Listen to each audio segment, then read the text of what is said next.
anugerah hidup kekal ini kita terima dengan iman. Jadi iman itu ibarat kunci pembuka pintu surga. Tentunya kita punya kunci rumah ini, bukan?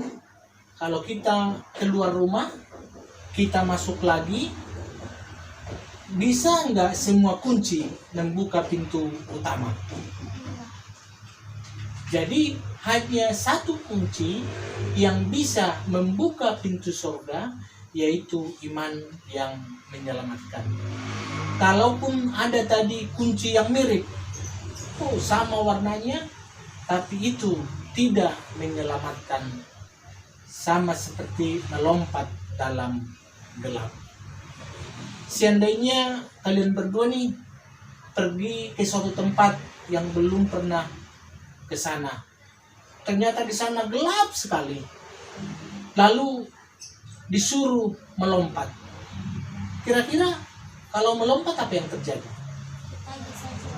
Bisa celaka, karena bisa saja jurang. Jadi banyak juga orang seperti itu. Dia percaya tapi tidak tahu siapa yang dipercaya. Tentunya iman seperti itu tidak menyelamatkan. Atau iman yang hanya di akal saja, yang hanya di pikiran. Tahu siapa presiden kita? Orang mana dia? Orang Solo. Oh, tahu dari mana? Dari berita. Oh, tahu dari berita. Kalian kan sudah banyak tahu nih. Seandainya pergi ke istana, kira-kira diterima tidak? Tidak. Kenapa? Karena Jokowi tidak mengenal kita. Oh, Jokowi tidak mengenal kita. Sama. Banyak juga orang semua tahu tentang Alkitab. Tahu tentang Yesus yang mati dan menyelamatkan orang yang berdosa. Tetapi itu hanya sekedar tahu di pikiran. Yang seperti ini tidak menyelamatkan. Ada lagi iman yang sementara.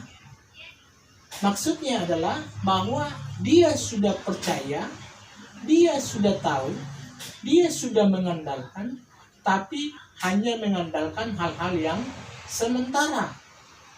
Contohnya untuk mengandalkan Yesus hanya kebutuhan hidup, mengandalkan Yesus hanya untuk kesehatan, mengandalkan Yesus hanya untuk perlindungan.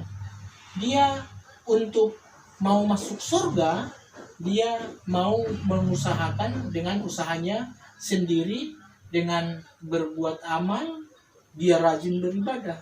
Tentunya ini bukan seperti itu yang diharapkan. Jadi itu tidak menyelamatkan.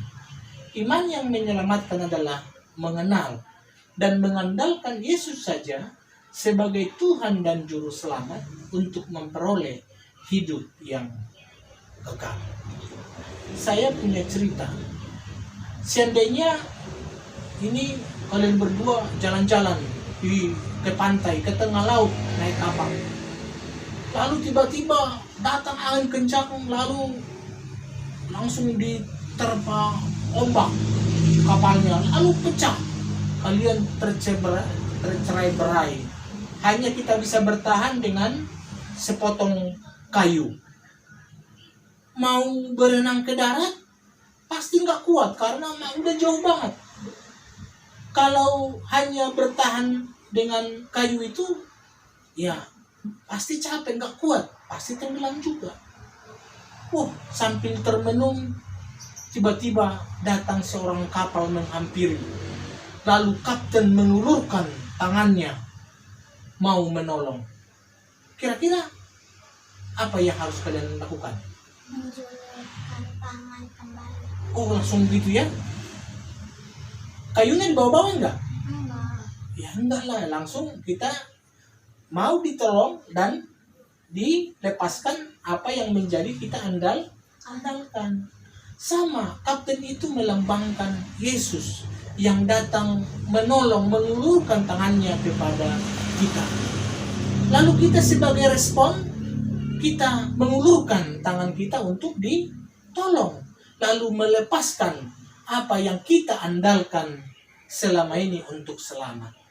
Termasuk misalnya dengan kebaikan kita, dengan ibadah kita, atau ada satu yang kita percaya selama ini. Jadi untuk kita selamat harus mempercayai dan mengandalkan Yesus saja untuk keselamatan kita. Apakah kalian sudah paham? Sudah.